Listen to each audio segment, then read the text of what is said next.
Hey folks, so glad to see you today. Hey, in the studio with us we have Chrissy Robertson. Hey Chrissy. Hello. So glad you're here today. Thank you for having me. You came, I guess it's been over 20 years ago, Yes, 21. and to join our intern program. You are officially the longest intern we have ever had in the history of Dallas Yay. Metro. The diploma is coming, Oh. I assure you. Good. It's- I'm waiting. Anxiously waiting. You want to walk across the stage, right? Right. So 21 years ago, you were at Harvest Time, right? Correct. Harvest Time, In Sherman. in Sherman, Texas. Pastor Irby. So why did you come to Dallas Metro?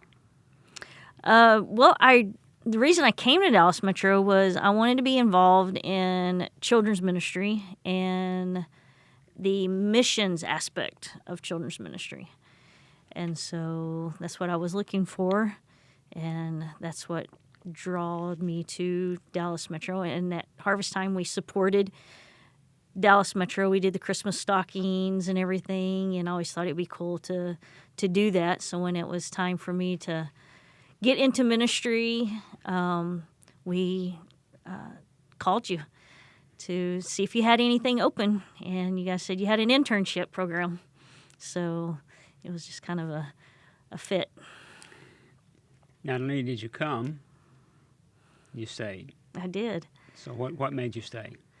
Well, at first, whenever I got there, I wasn't really sure what all Dallas Metro was about, and but I just figured, the internship's 4 months.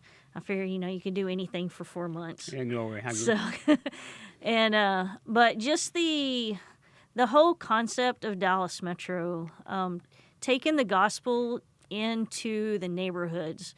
It wasn't, bringing them into four walls and having church, but it was taking the gospel into the middle of a neighborhood. And it wasn't just any neighborhood. It was a neighborhood that really needed to hear the gospel. And so that's really what's kept me there, is just our whole concept of taking the gospel into a neighborhood. The neighborhoods you're talking about, many of them are high crime areas. Yes.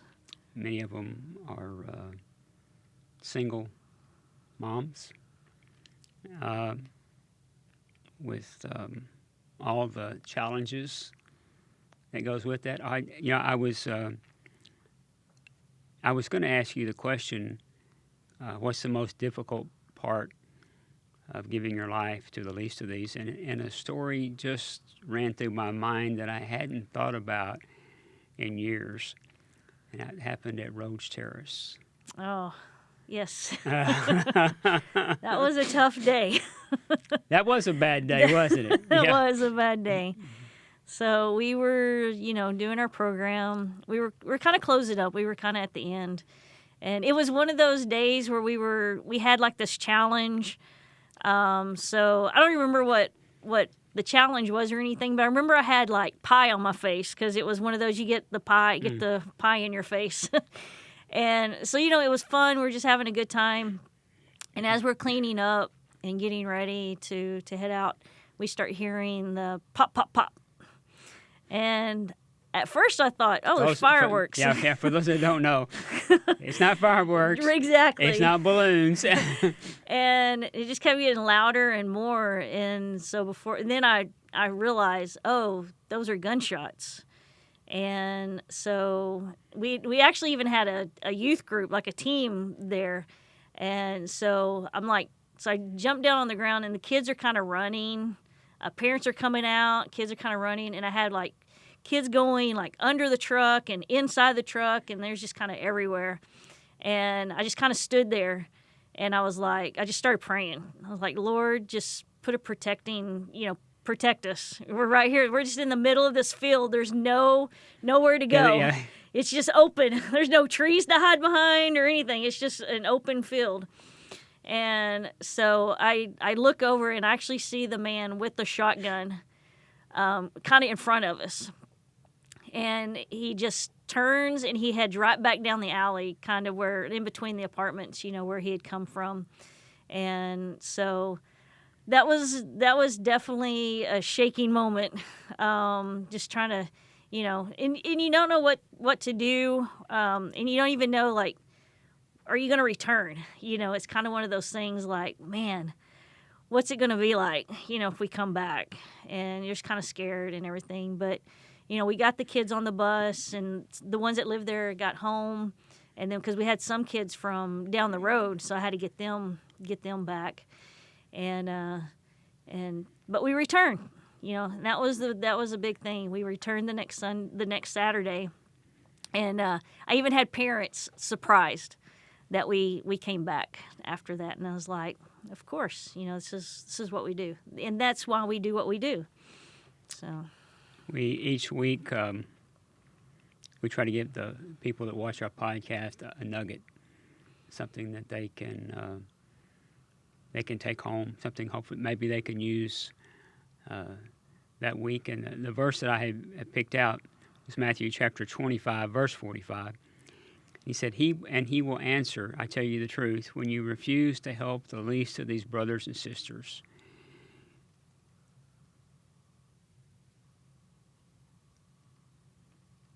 you're refusing to help me. As you were talking about that, I remember there was some men that were making life a little challenging for me, and straight up told me, he says, we don't need you out here. We don't want you out here. Don't come back. And that happened in my visitation day. So I told him, I said, I'm leaving. I said, I won't be back till tomorrow. I said, tomorrow I'll be here. And next week I'll be here. Because that's what the Lord has, He's asked us to do. And when you make a statement like that and then back it up with your actions, it's one thing to talk. It's a different thing to walk. When you back that up, that's why Dee used to say that. And that was at Road Stairs. You remember what she used to say? She said that when she saw the truck, it was hope coming in. Hope arrived in her neighborhood. When Dallas Metro showed up in my neighborhood, hope has arrived. And I don't know if Dee's, I wouldn't be surprised if Dee's watching this. Dee lives in right outside of Washington, D.C. Yes. Has grown up to be a fine young lady. And a lot of that's attributed to you, Crissy, and the investment that you made in her life.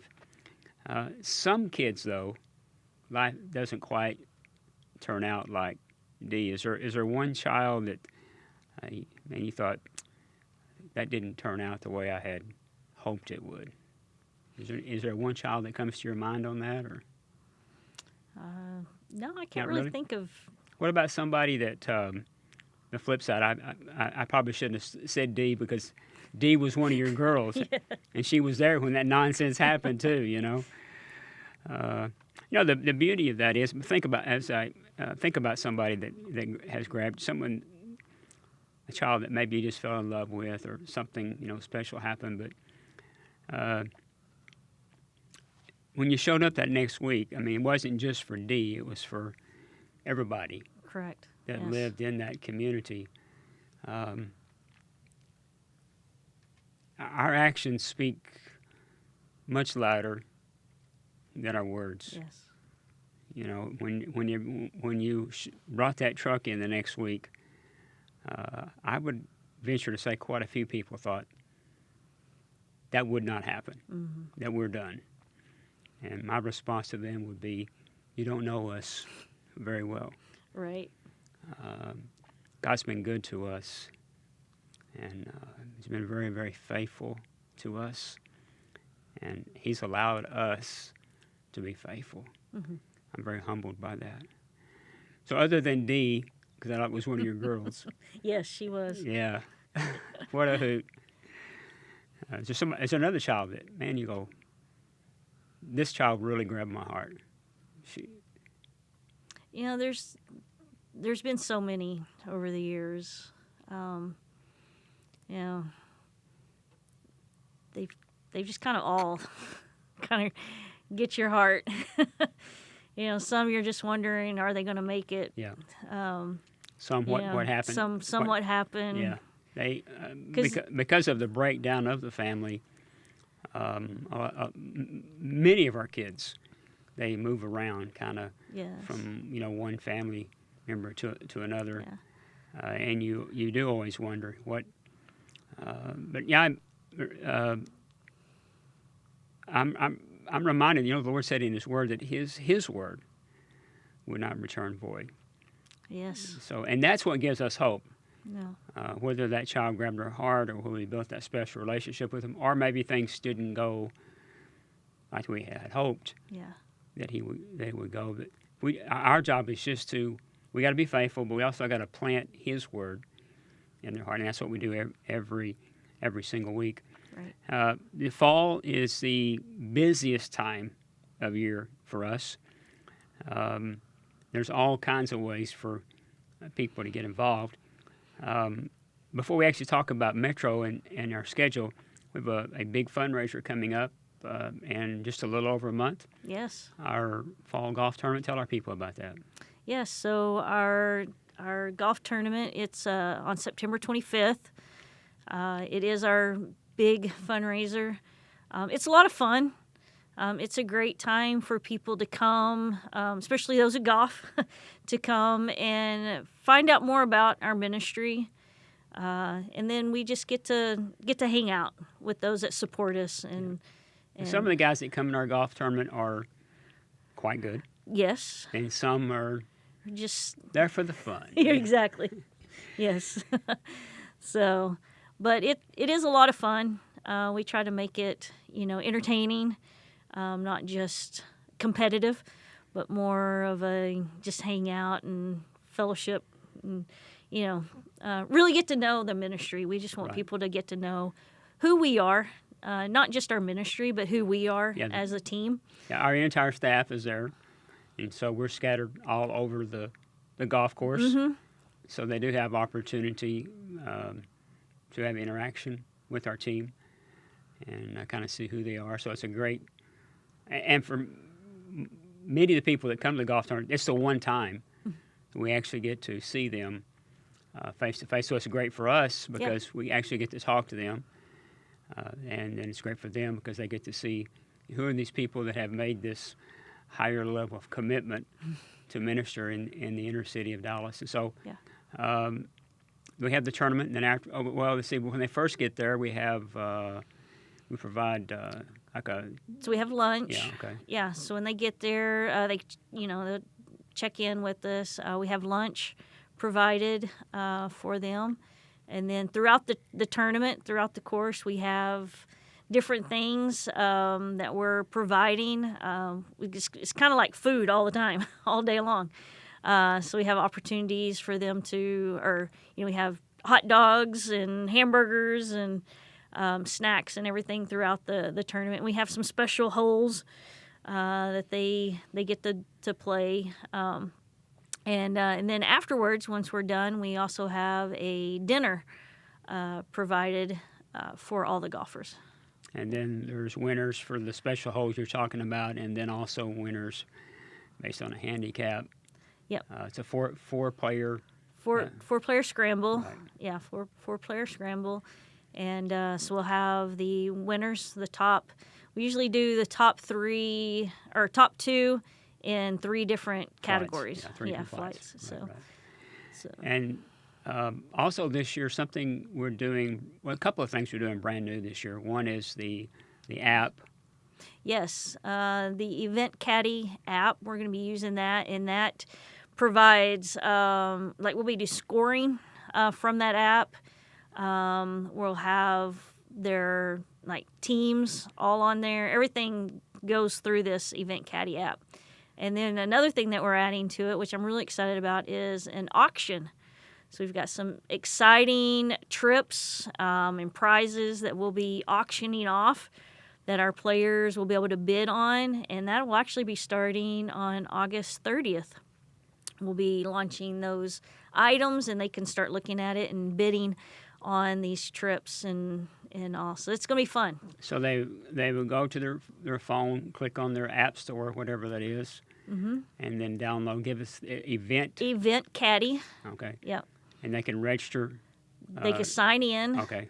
They can sign in through that because hopefully they've already registered. They've been seeing all of those emails that I have been sending with the link to register in the app. What about the people that they haven't? Can they register through our webpage? Yes, you can register through our webpage. So if someone wants to, they're listening today or watching today, and they want to sign in, they can go to dallasmetro.org, click on golf tournament, and they can register. Yes. Then once you register, then you download the app, which is Event Caddy. Event Caddy. Caddy. Yes. Okay.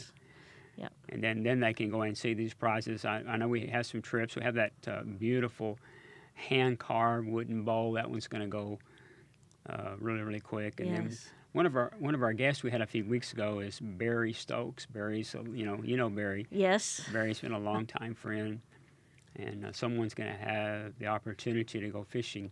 Oh, that'd be good. Oh yeah. Yeah, that'd be fun. Yeah, that's and so that's going to be cool. So, but before the golf tournament, and this is for men and women, the golf tournament. Yes. Ladies, get your team together. Yeah, I'd love to absolutely. see some lady teams. Yeah, I agree wholeheartedly. Last week, and our guest was Melinda, and Melinda talked to us about the intern program. Even if they see this late after, they can still sign up. Do you know what I know this is not your area, but when do the interns show up? Because is it September 5th? Is that correct? It's usually, yes. Yeah, the 1st of September. Yeah. And so if someone missed that podcast, they need to go back a week, and they can listen to Melinda, and she can tell them how they can be a part of that.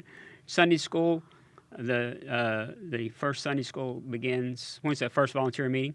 It's September 12th. Okay, September 12th. Is our kickoff. Which will be at?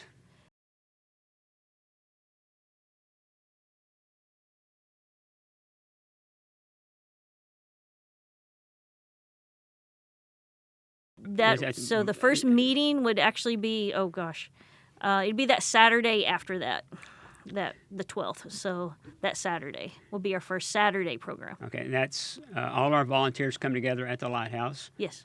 Which is 5525 West Illinois. It's in Oak Cliffs on the corner of Illinois and 408. Mm-hmm. We meet in the Life School building, and the meeting takes place. That starts at 10 o'clock. 10 a.m. Okay. Mm-hmm. And lunch is provided, or breakfast is provided. Okay. Breakfast provided for that. So whether you volunteer during the week or you're there just on Saturday, which we do have a lot of people, they come in this Saturday only, they would come to the volunteer meeting. After the volunteer meeting, and we go out and... We'll go out and knock on some doors and talk to the kids and let them know that we have a program for them that day. And then we will pick them up on the buses. We give them a little time to get ready. And then we start picking them up on the buses. And the kids, or even some of them, parents come with the kids, which is, we love for the parents to come and see what it's all about. Right. So they can get on. So they'll ride the buses, and we'll take them back to the Lighthouse Church. And we meet in the gymnasium there, and we do our big Metro Kids program there in the gymnasium. So those volunteer meetings, they happen all the way from September all the way up until like about a Sunday before Christmas. Mid-December. And so, of course, the sidewalk programs take place during the week, Tuesday through Friday after school. The volunteer meeting is Saturday morning. Then the bus ministry part takes place that afternoon. We've also begun a church for the entire family. Yes. That takes place also at the Lighthouse building, also in the Life School building. Yes. All you got to do is follow the flags. You can see the flags out there. The Sunday school classes begin at 10 a.m., correct? Yes. And then service begins at 11 a.m. And this is for the entire family. If someone's watching this and they're in one of our neighborhoods, they can call our office. It's 214-744-0848. Thank you. Mm-hmm. And we'll come pick them up in one of our vans. We can figure out how to get you to church and to be a part of the family. Then we got 3 big events that really impact our community. And the first one is in November, which is Thanksgiving. Our boxes of love. Yeah. We've been doing this for more years than I can remember. Our kids, and I haven't looked at the school calendar, I'm sure you have, but our kids really don't look forward to being out of school like you would think they do. Now, do they want to be out of school? Well, yeah, okay, yes. But what you have to remember is that most of our kids, their primary source for meals during the week is the school. Right. Yes. So no school, no food. No food, yeah. Yeah, so it's a problem. So that's where the whole boxes of love. So if somebody, and so we put this boxes of love together, and we give it to the families the week leading up to Thanksgiving. So if somebody wanted to participate in that, how could they do that? Well, they could do a couple of things because we also try to give a turkey right with that box of food, so that way they can have a turkey for Thanksgiving. And so if they wanted to donate to buy a turkey, that's $15 for a turkey. That's by faith right there, because we have no idea what them birds are going to cost us. Exactly. We don't even know if they're going to have enough turkeys. True. That's true. We have given away chickens before and been grateful to do it too, right? So they can help purchase the turkeys or the boxes of food. Another opportunity is actually just to come and serve. Oh, yes. Yeah. That's my heart. Come out and be able to provide, handing a box of food and a turkey to a family. Yeah, if that child's by themselves, they need some help. Yeah, it's tough to get that stuff. Plus, you need to make sure that food gets to the house, that somebody else doesn't help themselves to it on their way. Exactly. And, when you hand a box of food and a turkey to even a mom that didn't know. Yeah, it's very humbling. Didn't know, and then the tears start Humbling. flowing. Yeah. You don't really get that unless you come out. So that's going to be November 14th through the 18th we'll be doing the boxes of love, handing those out. And that 18th will be that Saturday too. Okay. So we'll be doing it in the neighborhoods, 14th through the 17th, and then on Saturday. So that's the week leading up to Thanksgiving. Mm-hmm. Okay. And we could definitely use help on those Saturdays because we have a lot of extra people that come and kids, and so to be able to handle them on the to just get them on the bus, and then getting the food, especially when we get them back home, because every family will get a box of food and turkey, so it takes a lot to try to get that to their doors and to their apartments. If people will come that week, it'll be good. It's a good week. And they'll be changed. Yes, it will be. And then after that is Christmas. We've, when we first started doing Christmas, we were giving away strictly stockings. This was back when everybody sewed. Yeah. Not necessarily the case today.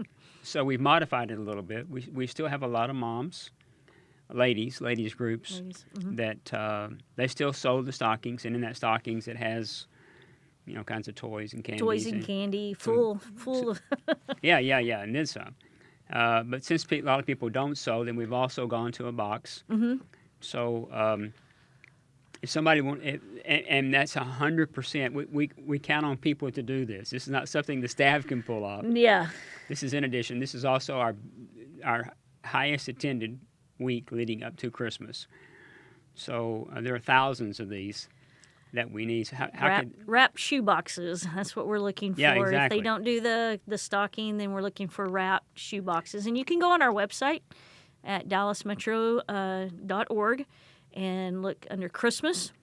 And it has all the instructions on, if you want to do the stocking, it has the pattern on cutting that out, or if you want to do the shoe box.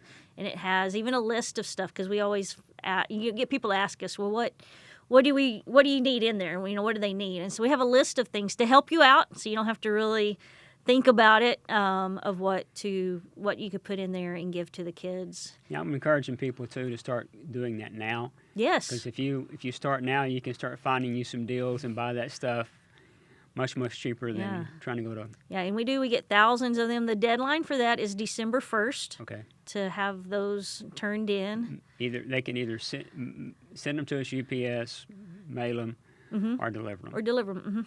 To our office. Yes, exactly. Yeah. Yep. And they can get all the information on our webpage. On our webpage. Okay. And then the last thing that happens each year is our Christmas store. Oh, the Christmas store. It's one of the highlights of the year. That is a highlight. It's probably the most humbling day of the year. Tell us how that works. So the way the Christmas store works is we actually, at the lighthouse, we use the gymnasium and we set up tables and we just fill it with toys. So we've partnered with a couple of different organizations to get the donations, and Toys for Tots is one of them. I don't know if I can say that. No, sure you can. Yeah, Toys for Tots was the driving force. Yes. To us getting started. They've been very, very good to us. The neat thing is we've actually had some companies that have caught the vision for this and have helped. And we have a lot of individuals. Can we bring toys? Yeah. The answer is yes. Yes, most definitely. If you want to get your business or your company or anything to do a toy drive, and you can bring this. So we set the whole gym up kind of like a toy store. We just line up tables with toys and everything, and parents they have to sign up in advance. Right. Because we do use a clearinghouse that the Dallas uses, so that way we make sure that parents aren't just going to every organization and getting things. So they do sign up in advance, and we will bring them in at an appointment time. And the Christmas store is actually December 16th. Okay. This year. It's on a Saturday. Okay. And so the parents, they have an appointment time and they get to come in, and we just kind of help them through. We usually have, a lot of times we have clothes, because we get donations of clothes all year long. And so we set clothes out so the parents can go through and get all the clothes that they want.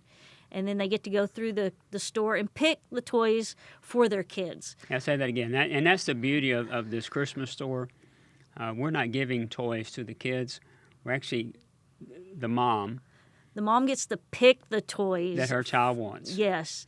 And then not only does she get to pick the toy, then we offer to wrap it. And that's something. Yes. We wrap the gifts for them, put them in the bag, and there's usually all kinds of other stuff they can get. Lots of other extra things. Yeah. They leave with the bag or two bags full of stuff. Yeah, it's true. It's true. And we need people to serve that day. I mean, it takes an army of people because we walk every person through the store. And we're constantly, we have to restock. Oh, yeah. We have to restock the tables. We walk the parents through. We need to wrap the gifts. Right. So there's a lot of different things. There's a lot of different areas where you can serve. So even if you're not like one of the extroverts and you're an introvert, then wrapping a gift might be the thing, or restocking. Yeah. So there's areas for everybody. But you know what? Even if you're an introvert, you can walk somebody to that Christmas store. Because we give you the list. It's got the name. All you do is walk to the table. The tables are all labeled by age and by gender. Yep. So it's a very, I would say if you want to have a great Christmas this year, come to the Christmas store. Come serve. Yes. It'll change your life. Yeah. And one of the tools that we're missing, Crissy, is permanent long-term facilities of Dallas Metro. A lot of what you talked about, even like the Saturday thing, we have to set that up. We haven't talked about church too much, but same thing. We have to set that up because the Lighthouse has been very, very kind to us, allowing us to rent facilities there. But that's still, all that stuff is used the next day for school. So we have to take everything down, store it. It takes a lot of extra manpower, a lot of extra time. And so, the Lord has raised up a new generation of leaders. Yes. You're a part of that. Yeah. And I'm grateful for that. I'm glad. So we one of the things that we're missing in our tool belt is long-term debt-free facilities. Yes.